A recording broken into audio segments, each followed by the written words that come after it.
Manfaat audit tidak hanya untuk membantu menyajikan laporan keuangan yang lebih akurat, tetapi juga dapat membantu menemukan jika ada kecurangan atau tindakan yang dapat merugikan keuangan perusahaan.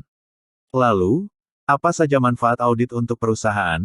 Yuk kita langsung aja bahas, pengertian audit, jenis-jenis audit itu apa, tujuan dan manfaat audit dan prosedur dalam melakukan audit. Pengertian audit. 1. Berdasarkan dari sumber Wikipedia, audit adalah sebuah proses pengumpulan dan pemeriksaan bukti, informasi untuk menentukan dan serta membuat laporan terkait tingkat kesesuaian antara informasi dan kriteria yang ditetapkan. 2. Pengertian lainnya, audit adalah evaluasi laporan keuangan suatu usaha yang dilakukan secara independen dan objektif. 3. Definisi audit dari sumber lain, adalah pemeriksaan yang dilakukan secara kritis dan sistematis, bersifat independen terhadap laporan keuangan yang telah disusun oleh manajemen serta disertai dengan catatan-catatan pembukuan dan bukti.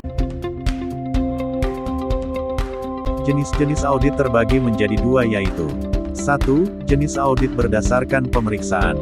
2. Jenis audit berdasarkan luas pemeriksaan. Untuk jenis audit yang pertama, 1. Jenis audit berdasarkan pemeriksaan terdiri dari 4 yaitu, yang ke-1 adalah, audit laporan keuangan atau financial statement, yang kedua adalah, audit operasional atau manajemen audit, yang ketiga adalah, audit ketaatan atau compliance audit, yang keempat adalah, audit kinerja. Untuk jenis audit yang kedua adalah, 2. Jenis audit berdasarkan luas pemeriksaan terdiri dari 2 macam yaitu, yang pertama adalah, audit umum, dan yang kedua adalah audit khusus. Tujuan dan manfaat audit sendiri terdiri dari 3. Yang mana pertama yaitu, manfaat bagi pihak yang audit seperti yang sudah disebutkan di atas. Audit dapat menambah integritas laporan keuangan agar dapat dipercaya untuk kepentingan pihak eksternal. Audit juga dapat mencegah terjadinya fraud atau menemukan adanya fraud yang dilakukan oleh pihak internal perusahaan. Selain itu, audit memberikan dasar yang dapat lebih dipercaya untuk penyiapan surat pemberitahuan pajak (SPT) yang disampaikan kepada pemerintah. Audit juga membantu membuka pintu untuk masuknya sumber-sumber pembiayaan dari luar, serta dapat membantu mengungkap kesalahan dan penyimpanan dalam catatan keuangan. Yang kedua yaitu, manfaat bagi pihak lain dalam dunia usaha. Pihak lain dalam dunia usaha, yang dimaksud di sini adalah karyawan perusahaan atau kreditur. Audit dapat memberikan dasar yang lebih meyakinkan para mitra dan kreditur untuk mengambil keputusan dalam pemberian kredit usaha. Tidak hanya itu, audit turut membantu dalam memberikan dasar lebih meyakinkan pada perusahaan asuransi untuk menyelesaikan atas kerugian yang diasuransikan.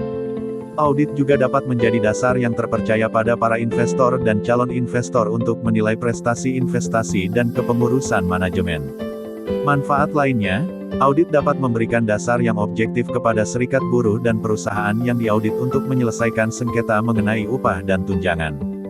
Dalam transaksi bisnis, audit dapat memberikan dasar yang independen pada pembeli maupun penjual untuk menentukan syarat penjualan, pembelian, ataupun penggabungan perusahaan. Kepada langganan atau klien, audit dapat memberikan dasar yang lebih baik untuk menilai profitabilitas atau audit finansial, audit manajemen, sistem pengendalian intern, rentabilitas perusahaan, efisiensi operasional dan keadaan keuangannya.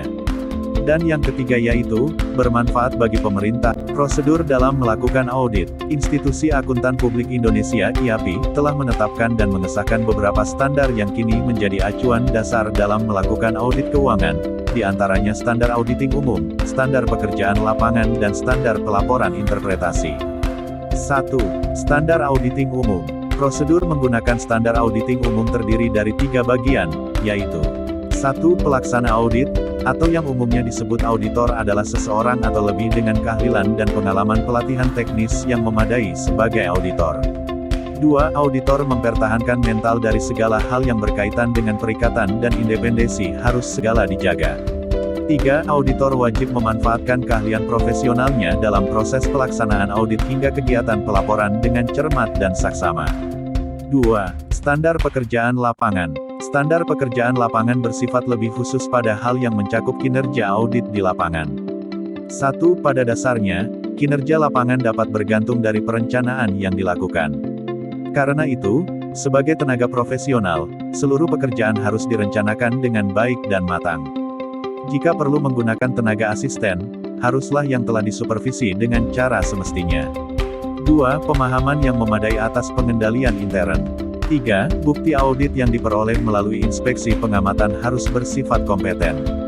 3. Standar pelaporan interpretasi. Standar pelaporan interpretasi terdiri dari 4 bagian, yaitu 1. Laporan audit harus menyatakan jika laporan keuangan telah disusun sesuai dengan prinsip akuntansi yang berlaku umum. 2. Hasil laporan auditor harus menunjukkan kekonsistenan. 3. Pengungkapan informatif dalam laporan keuangan harus dipandang memadai, kecuali dinyatakan lain dalam laporan auditor. 4. Laporan auditor harus memuat pernyataan pendapat mengenai laporan keuangan secara keseluruhan bahwa pernyataan yang demikian hasil audit laporan keuangan. Bagaimana hasil dari pemeriksaan laporan keuangan? Hasil audit adalah berupa opini, yang terdiri dari 1. Wajar tanpa pengecualian, unqualified opinion, artinya laporan keuangan disajikan sesuai dengan standar akuntansi PSAK/IFRS SAP. 2. Wajar, kecualian, qualified opinion, laporan keuangan dapat diandalkan, namun pemilik kepentingan harus memerhatikan beberapa masalah yang diungkapkan auditor atas pos yang dikecualikan agar tidak salah dalam mengambil keputusan. 3. Tidak wajar, adverse opinion, laporan keuangan tidak disajikan sesuai dengan standar akuntansi apapun. 4. Menolak memberikan opini, disclaimer of opinion, suatu nilai secara material tidak dapat diyakini auditor karena adanya pembatasan lingkup pemeriksaan oleh manajemen sehingga auditor tidak punya cukup bukti. Kesimpulan, seberapa penting manfaat audit untuk suatu perusahaan? Audit membantu dalam menyajikan laporan keuangan yang lebih akurat serta menghindari atau mengungkap terjadinya fraud yang dilakukan manajemen dalam perusahaan itu sendiri. Tidak hanya itu, audit dapat menambah integritas laporan keuangan untuk dipercaya oleh pihak-pihak eksternal, seperti investor dan pemerintah. Audit juga membantu dalam mempersiapkan SPT tahunan PPh Badan yang dilaporkan paling lambat tanggal 30 April. Sudahkah Anda melakukan pelaporan pajak penghasilan usaha Anda untuk mempermudah audit, serta mendukung proses audit yang lebih lancar? Sangat disarankan untuk mulai mengelola keuangan.